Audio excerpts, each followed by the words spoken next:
तीसरा जो है, ये आजकल समय की मांग है कि विषय अनुसार सहयोग कैसे बढ़ाया जाए। कि अगर आप किसी भी क्षेत्र में देखें, ये नहीं है कि आपके राजनीतिक जो पार्टनर हैं वो ऑटोमेटिकली आर्थिक पार्टनर होंगे या टेक्नोलॉजी पार्टनर होंगे या एनर्जी पार्टनर होंगे, अलग अलग होते हैं। तो अलग अलग क्षेत्रों में अलग अलग साझेदारी हम कैसे बनाएं और साथ ही साथ सबको कैसे साथ ले जाएं। और क्या होता है, इसमें भी कभी कभी दबावें आती। जैसे अब हम लोगों ने तय किया था कि हम ये क्वाड की एक प्लेटफॉर्म थी कि 4 देश मिलजुल के हमने तय किया था कि हम इंडो पैसिफिक में काम करेंगे, और इस पे दबाव आया दूसरे देशों से, पर हमें लगा कि ये हमारे हित में है, दुनिया के हित में। तो हम ये जो विषय अनुसार सहयोग, इसको कैसे आगे बढ़ाएं और मैक्सिमम देश, क्योंकि कूटनीति की सफलता ये है कि जो देश जो है जिसकी पार्टनरशिप सबसे ज़्यादा हों और अलग अलग देशों के साथ हों और सबको साथ ले जा सकते हैं, ये एक किस्म से सक्सेस का डेफिनेशन है। चौथा जो है ये राष्ट्र सुरक्षा के बारे में, और इसमें भी कभी कभी ऐसी चुनौतियां आती हैं जहां निर्णायक कदम की ज़रूरत होती। अब इसका मैं कहूँगा सबसे ऑब्वियस एग्जांपल जो है ये आतंकवाद है। कि हम सब जानते हैं किसी और देश ने आतंकवाद को ऐसा नहीं झेला जैसे भारत ने, क्योंकि किसी और का ऐसा पड़ोसी नहीं है जैसा हमारा है। पर कभी कभी हर चीज़ की हद होती है, और वो सीमा जब उरी हुआ, जब पुलवामा हुआ, हमें निर्णायक कदम लेने चाहिए थे। तो ये उरी और बालाकोट के जो मैसेज जो थे, ये भी एक किस्म से इंडिया वे का एक उदाहरण है। और अभी जो उत्तरी सीमा में जो हमारे आर्मी की डिप्लॉयमेंट है, और आप ये याद रखिए ये डिप्लॉयमेंट जो है कोविड के समय, लॉकडाउन के समय में हुई थी। तो वैसे भी ये डिप्लॉयमेंट कठिन थी। लॉकडाउन में हज़ारों सैनिकों को वहाँ ले जाना, जबकि वहाँ इंफ्रास्ट्रक्चर भी कमज़ोर था, क्योंकि पहले की सरकार ने सोचा कि हम इंफ्रास्ट्रक्चर नहीं बनाए तो वही हमारी सुरक्षा है। तो कमज़ोर इंफ्रास्ट्रक्चर में हज़ारों सैनिकों को वहाँ और ये 10,000 15,000 फुट की मैंने चढ़ाई की बात कर रहा हूँ। तो जैसे मैंने कहा, ऐसा समय आता है जहाँ निर्णायक कदम की ज़रूरत होती है। और फिर ये ग्लोबल एजेंडा, कि हमारा प्रभाव ग्लोबल एजेंडा पे कैसे हम इसको और अधिक बढ़ाएं। और ग्लोबल एजेंडा, क्योंकि किसी भी बड़े देश को स्वार्थी नहीं लगना चाहिए, और हम हैं भी नहीं, क्योंकि हमारी परंपरा में जैसे कहते हैं वसुधैव कुटुंबकम, हमें कभी हमें जन कल्याण और जुग कल्याण से हमने कभी उसके बीच में तनाव नहीं देखा। तो क्लाइमेट हो या महामारी वैक्सीन, या कभी कभी जो कहते हैं डिज़ास्टर रिस्पॉन्स, ये नेपाल में आपको याद होगा कि भूकंप आया था 2015 में। 24 घंटे के अंदर हमारी हवाई जहाज वहाँ पहुँच चुकी थी, हम सबसे पहले रिस्पॉन्डर थे। श्रीलंका में बहुत बारिश हुई थी, बहुत बड़े मडस्लाइड्स हुए थे। मालदीव्स में उनके राजधानी में पानी की सप्लाई फेल हो गई थी। यमन में आपको कुछ याद होगा कि एक युद्ध के बीच में हमारे भी लोग फंसे थे, दूसरे लोगों के लोग भी थे। तो ये फर्स्ट रेस्पॉन्डर, इसका हमने अब बहुत अच्छा रिकॉर्ड साबित किया है, और साबित ऐसा किया है कि हम लोग, हमारे लोगों का तो हम ख्याल रखते हैं, पर उसी समय हम दूसरे का भी सोचते हैं। जब हमारा पहला जहाज वुहान गया था महामारी के समय में, उस जहाज में हमारे नागरिक के अलावा हमारे पड़ोसी भी कुछ आए थे। तो ये भी एक किस्म से ये इंडिया वे को दर्शाता है।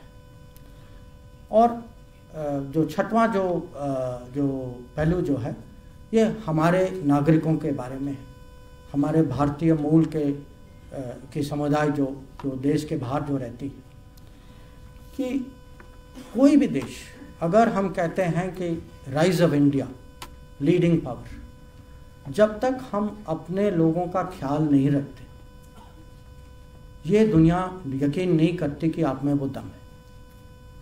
तो कोविड के समय में वंदे भारत मिशन के तहत हम जो हैं 70 लाख से ज़्यादा हमारे नागरिक को हम देश वापस ले पाए।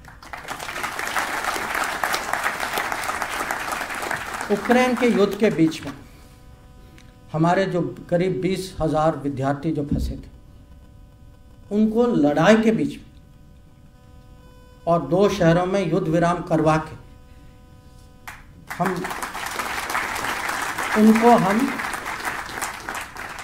उस आपत्तिजनक स्थिति से बाहर निकाल पाए। और ये खाली माने डेंजर के समय पे जारी नहीं होता, ये एक किस्म से रोज का मामला है, क्योंकि हमारे मजदूर, हमारे टूरिस्ट, हम और आप, हम में से कोई ना कोई हर रोज़ बाहर जाता है, किसी के पासपोर्ट खो जाती है, कहीं चोरी हो जाती है, कोई फंस जाता है, कोई। तो अभी जो है मोदी सरकार ने एक कार्यक्रम शुरू किया है जिसमें कोई भी नागरिक बाहर फंस जाए, तुरंत हमारे राजदूतावास को एक किस्म से उनके पास रिसोर्सेज भी हैं और उनकी सोच भी ऐसी है कि जितना जल्द से जल्द वो किसी की मदद करें। और ये मदद जो है सचमुच एक पोर्टल का नाम भी है, एक ऑनलाइन पोर्टल है मदद नाम का, कि कोई भी फंस जाए वो पोर्टल पे जाते हैं, अपनी शिकायत या अपनी जो स्थिति जो है उस पोर्टल में लिख देते हैं और तुरंत उसका जवाब आता है। और हम ये भी कोशिश कर रहे हैं कि अभी जो है, क्योंकि हमें लगता है कि हमारे करीब 10 लाख विद्यार्थी देश के बाहर पढ़ते हैं और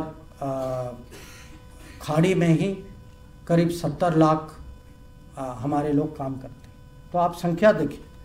तो अभी जो है हम अलग अलग देशों से ये नेगोशिएट कर रहे हैं कि जब हमारे लोग काम करने के लिए बाहर जाते हैं कि हम आपस में एक समझौता कर लें कि उनका जो वहाँ जो उनको जो ट्रीटमेंट, उनका व्यवहार जो होगा वो उन्हीं के नागरिकों के समान होगा, उनके खिलाफ डिस्क्रिमिनेशन नहीं होगा।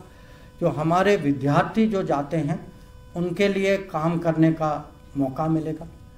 जो एक देश से दूसरे देश जो लोग वीज़ा पे जाते हैं, और आजकल आपने देखा होगा कि पासपोर्ट मिलना भी और आसान हो गया है, वीज़ा। और जब दूसरे राजदूतावास जो हैं कभी कभी वीज़ा के बारे में, और आजकल ये मुझे पता है कि ये बहुत बड़ी समस्या है, कि हम कोशिश भी करते हैं कि कहाँ वीज़ा को दिलवाने में कहाँ हम मदद कर सकते हैं। तो ओवरऑल मैं कहूँगा कि ये इंडिया वे जो है मेरे लिए, जो अगर लोग कहें कि आप हमें समझाइए कि भारत को किस दिशा में जाना चाहिए, मेरे मन में तो है कि जो भारत एक किस्म से इंडिया वे में जो जाता है, कि जहाँ जो और आत्मनिर्भर है, जहाँ मैन्युफैक्चरिंग क्षमता बढ़ी, जहाँ स्टार्टअप्स बढ़ रहे हैं, जहाँ यूनिकॉर्न्स की संख्या जो है वो बढ़ रही है, जो वंदे भारत मिशन के काबिल हो, जो अपने विद्यार्थियों को यूक्रेन से लाता है, जो गलवान में खड़े होने की धैर्य दिखाता है, जो उरी और बालाकोट कर सकता है, जो विकासशील देश की आवाज़ बन सकता है। क्योंकि अभी जो कुछ दिन पहले प्रधानमंत्री ने विकासशील देशों की एक समिट बुलाई थी, जिसमें 120 देश से ज़्यादा लोग आए थे, और वो मंत्री और प्रेसिडेंट, प्राइम मिनिस्टर के स्तर पे आए थे, कि हम विकासशील देशों की आवाज़ बने, जो G20 की अध्यक्षता जो है उसको और जिम्मेदारी से और माने दुनिया में जो सर्वसम्मति कैसे इसको आगे आगे करें, जो जिसकी इकोनॉमिक जो आर्थिक क्षमता बने। हम 10 साल पहले नंबर 10 में थे, अभी हम नंबर 5 तक पहुँचे, पर हम वहाँ रुकने वाले नहीं। कुछ ही सालों में हम नंबर 3 तो जरूर पहुँचेंगे। और जो भारत जो है वो नेशनलिस्ट भी हो और इंटरनेशनलिस्ट भी हो। ये अगर मैं कहूँगा कि इंडिया वे की आप परिभाषा दीजिए, ये उदाहरण के साथ ये मेरी परिभाषा है। और मुझे लगता है कि पिछले 10 साल में, क्योंकि मुझे भी ये सरकार के साथ ये मेरा 5वां दशक है, और मैं आपको कह सकता हूँ कि पिछले 10 साल में जो परिवर्तन मैंने देखा है